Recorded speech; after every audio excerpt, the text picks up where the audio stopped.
This video is going to be my full review of the HP Victus with the i5-11400H, RTX 3050 at 60 watts up to 75 watts with dynamic boost, 8GB of RAM, and a 256GB SSD. While the RAM is dual channel, two 4GB sticks, unfortunately it's the subpar 1x16 RAM, just to really make sure that it bottlenecks the rest of the computer. The gameplay you're seeing right now is Battlefield 5 on low settings. While the average frame rates are good, the 1% lows sometimes dip down into the 30s, which makes for a pretty bad playing experience. This can be remedied with a relatively cheap RAM kit, and RAM is often one of the corners cut in budget setups since it's one of the few things you can upgrade later in the laptop that'll boost performance, but this review will focus on the laptop as configured. It will come with up to an 8-core Ryzen or Intel chip, 16GB of RAM, 4 graphics card options ranging from a 1650, a 3050 or 3050 Ti, and the top tier a 3060 at 95 watts. The screen on my model is only 60 Hz. The color accuracy isn't as bad as some units I've reviewed at 60% sRGB. I previously mentioned it will come with the same 144 Hz screen in my Omen 16 that also has mediocre color accuracy and around 250 to 270 nits. While that is true, someone pointed out in the comments that there's a third screen option that'll be 144 Hz with 100% sRGB and 300 nits. I checked, there is a model available with that. It's kind of weird to have two different 144 Hz panels on the same laptop. So if color accuracy is important to you, make sure you read the spec sheets of the Victus you're buying very carefully. The keyboard is backlit, but there is no RGB option that I've seen. The keyboard itself wasn't particularly bad or enjoyable to use. The trackpad is large but isn't glass, and on my particular model sometimes sticks. I've dedicated an entire video to the build quality of this laptop, but to summarize, it's decent with the exception of the screen wobble and my unit's sticky trackpad. The Victus weighs 2.4 kilograms. If you add on the 200-watt charger, it comes in just shy of 3 kilograms. For our ports, we have 3 USB Type-A, USB Type-C for data transfer and DisplayPort, SD card reader, Ethernet port, HDMI out, and USB. Unfortunately, there's no way to bypass the integrated graphics, giving you that FPS boost that you would get from a mux switch, and there's also no mux switch. On the inside, the RAM is replaceable like we already talked about, and there's a second SSD slot. Now, the HP Omen Command Center gives you the option to set your fans to max or auto. You have 3 different power options, balanced, quiet, and performance. The best feature in the Omen Command Center that's been added is the option for undervolting in the Intel models. We'll talk more about that later. In my battery life test streaming YouTube at 720p, it lasted for 6 hours and 36 minutes. That's 3 hours better than the next best laptop I've tested, which is its bigger brother, the Omen 16. A new test I've added to my review process is the max gaming performance on battery life. Since I've noticed with some laptops, even with every setting I could find to adjust, still perform poorly, or should I say cap the performance on battery, which is annoying if you want to just briefly play on battery and don't want it to run at 30 frames per second. It is also the best tier of the laptops I had on hand to test, getting 56 FPS on low in the Far Cry 5 benchmark. Taking a look at thermals, the i5 in the Victus is by far the coolest processor I've tested this year, averaging 75 degrees when gaming, with the 3050 also staying in the mid-70s. In performance or default mode, fans average around 52 decibels. In quiet mode, the fans are just barely audible, and surprisingly in Far Cry 5 on Ultra, you still get reasonable frame rates on quiet mode. Before undervolting in a 10-minute Cinebench test, the CPU averaged out at 45 watts and a clock speed of around 3500 MHz. Running an artificial stress test of both the CPU and GPU with Cinebench and the Heaven benchmark running, at 12 minutes we still see balmy temperatures in the mid-70s, with the CPU averaging 35 watts and a clock speed of 3000 MHz, and the GPU getting 60 watts and a clock speed of around 1600 MHz. So on to our benchmarks. In Geekbench 5 we get a single core score of 1473 and a multi-core score of 6587.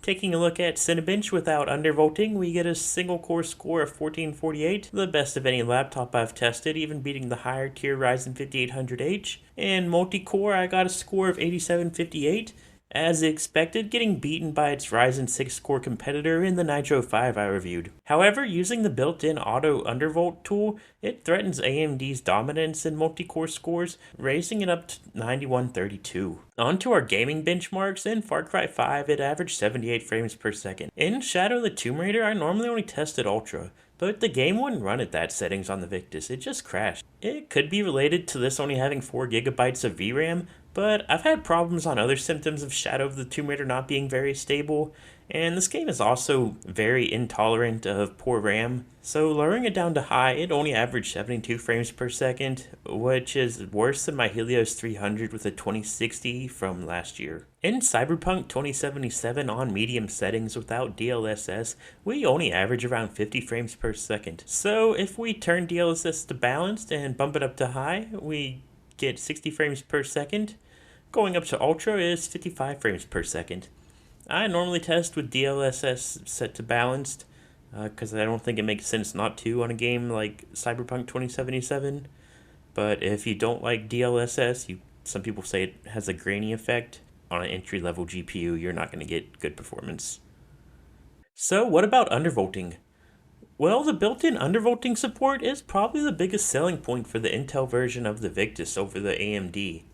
We already talked about how much it helps the Cinebench score. When gaming with the undervolting in performance mode, we now see sustained CPU clocks of 4100 MHz, and it frees up enough power for the GPU to almost consistently hit the dynamic boost of 75 watts. Running our stress tests again, we also see improved numbers, with the GPU consistently pulling 75 watts, averaging around 1740 MHz, and our CPU now averaging close to 3200 MHz. I retested it in several games, and it didn't actually translate to any improvements, which is expected because the system's already bottlenecked by the RAM, so increasing the performance of the GPU or CPU isn't going to help. So we can only speculate on the improvements to game performance if the RAM was upgraded, but I feel comfortable saying it should be a measurable increase. One thing I noticed after undervolting is that when dynamic boost is active, it also sets the fans to their max. So if you're playing on performance mode, the fans are going to be chugging away at their max now,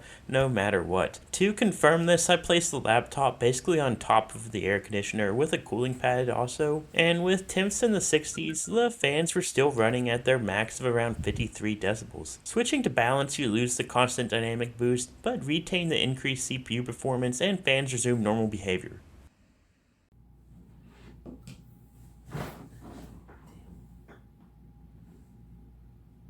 This hardware configuration in this laptop in general is in a weird middle ground between being a full-on budget laptop and a solid middle tier laptop.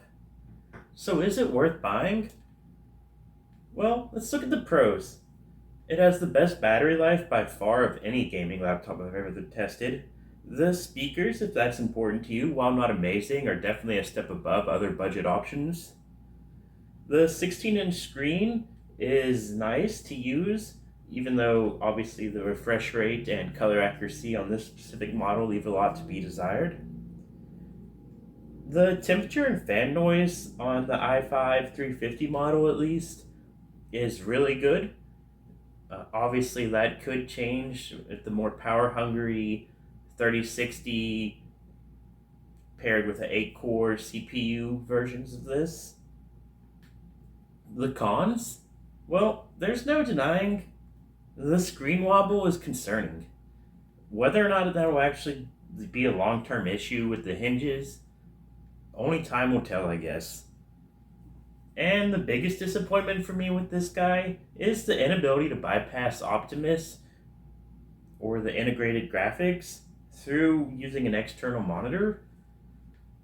However, if you don't use an external monitor, it's the same as most other gaming laptops that sadly lack a mux switch. The gaming... One second.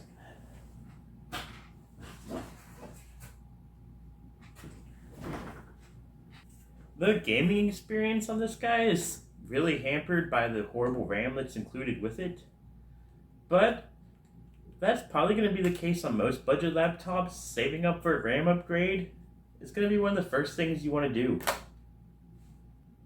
This is probably the first laptop I've reviewed I wouldn't personally keep, at least not at the prices in America I've seen this, or even the 3060 version listed at.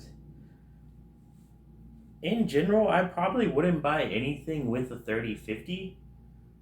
It just doesn't make sense. You're better off going full budget and trying to get some leftover stock from last year with a 1650, or even better, a 1660 Ti, or maybe even a 2060 at a similar price point, or saving up to get something this year with a 3060. Thanks so much for watching. Make sure you subscribe because I still have one more benchmark video coming where I'll show a lot more games on this guy.